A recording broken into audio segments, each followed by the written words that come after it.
One of the newest functions available to you in Excel in the Microsoft 365 platform is something called Pivot By.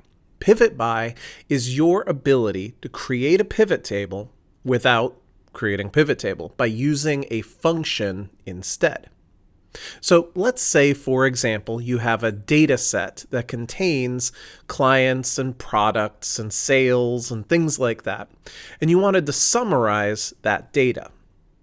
Well, I'll still be honest here. The easiest way to make that happen is to go to the Insert tab at the top of the screen and push the Pivot Table button. Right? That'll create a pivot table that will summarize the data by client or summarize the data by product within the space of just a couple of clicks. However, if you go to the Pivot By function, you can do layers and layers of functionality that are driven by a function rather than the sort of old-fashioned way of doing things, of using the pivot table.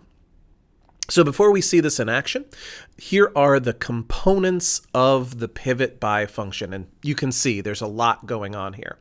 So you use =pivot by. And then in a pivot table, there is the concept of the row column. Those would be the labels going down the left side of the pivot table. The column value, which is the ones going across the top of the pivot table. Then the values. These are the things being calculated in the center of the pivot table. Now, oftentimes we will use a sum function, but there are many different function options that you can then choose from.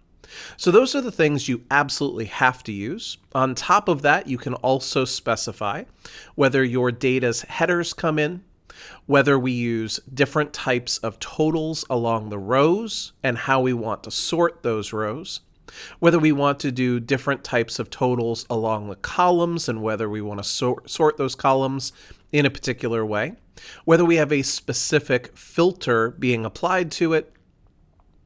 And then also, if you are going with your percentage of function, you can say relative to which of the rows or columns that percentage of comes through.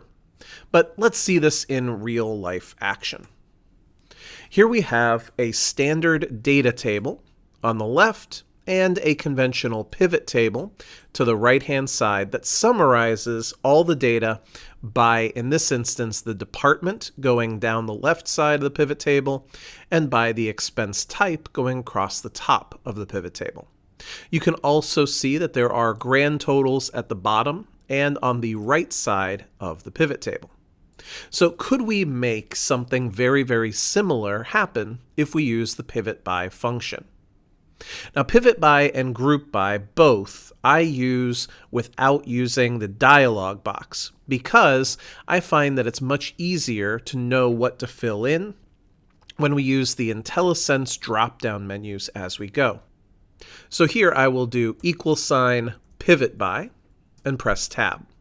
And you can see here those entries that I was talking about. So row fields. If we want administration, finance, and information services to go down the left side of this pivot table, that is what we specify for the row fields. So I'm going to highlight from cell D6 all the way down to cell D637 here, then a comma. Now, you don't have to put in a column value here, but if you do want the expense types going across the top of your pivot table, then you should specify E6 through E637. Then finally, the values, the thing that goes into the middle of the pivot table. And so here we specify the F column for the transaction amount. Now, the last thing that is not in square brackets is the function option. And so after we put a comma in here, you can see that, yes, if you do want to total this, you simply choose to put the word sum after the comma here. But you also have those other functions that we mentioned, including the very last one, the lambda function, which allows you to create a custom function of your choosing. But I will go to the top of this list and grab the sum function and press Tab. And if I close the parentheses and hit Enter, you can see there that functionally we have the same thing as what we have in the pivot table above. We have here a set of headers across the top that are matched to the expense types. We have a set of labels down the left, which are matched to the departments.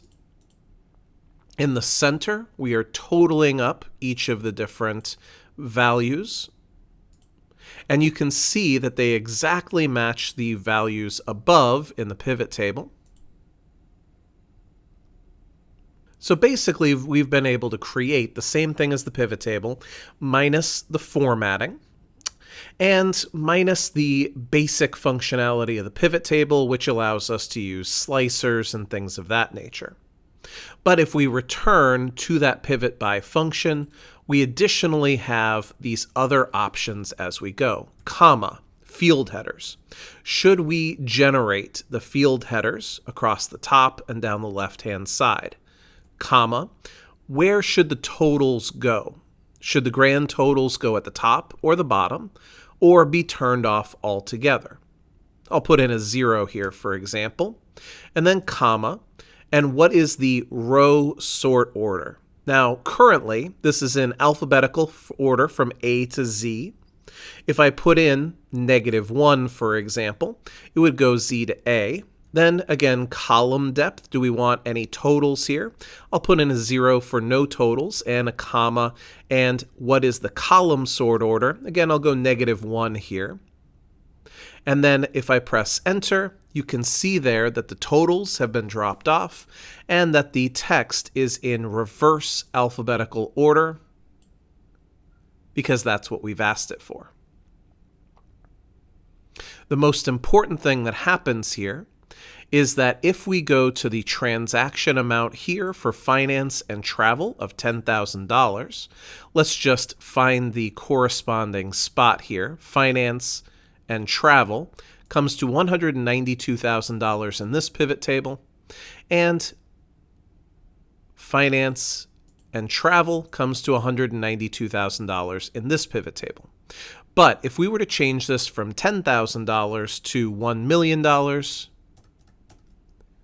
we can see that inside the pivot table, that value has not changed from $192,000, whereas the one in the pivot by function has in fact changed. To review here, the reasons that you choose pivot tables versus the pivot by or group by functions go like this. Number 1, making a pivot table is simply easier. You drag and drop, click some checkboxes, and everything just sort of works. Group by and pivot by, you really have to understand all the calculations you're trying to create. In pivot tables, you can create 12 different functions automatically and 14 different options for how show values as can process that data. Again, simply by doing things like clicking drop-down menus. The formatting of the pivot table, the slicers, and things like that automatically come along with the pivot table. And additionally, anytime that you throw dates or number values into the row or column fields, these can be grouped really nicely. Those really don't happen in group by and pivot by. But in group by and pivot by, you have automatic updates. You have 16 functions instead of 12, so there's median and concat. And finally, there is the lambda function. The lambda function is really the solid gold reason why you use pivot by and group by. It's your ability to go far, far beyond what a standard pivot table is capable of, because you can use any lambda functions you want and build up these complex calculations and summaries. Additionally, because group by and pivot by simply create cells with data in them, they can use any chart type we want, whereas pivot tables have some restrictions on which chart types you're allowed to use. Things like scatter charts, things like sunburst charts, and tree map charts are not allowed to be used with pivot tables.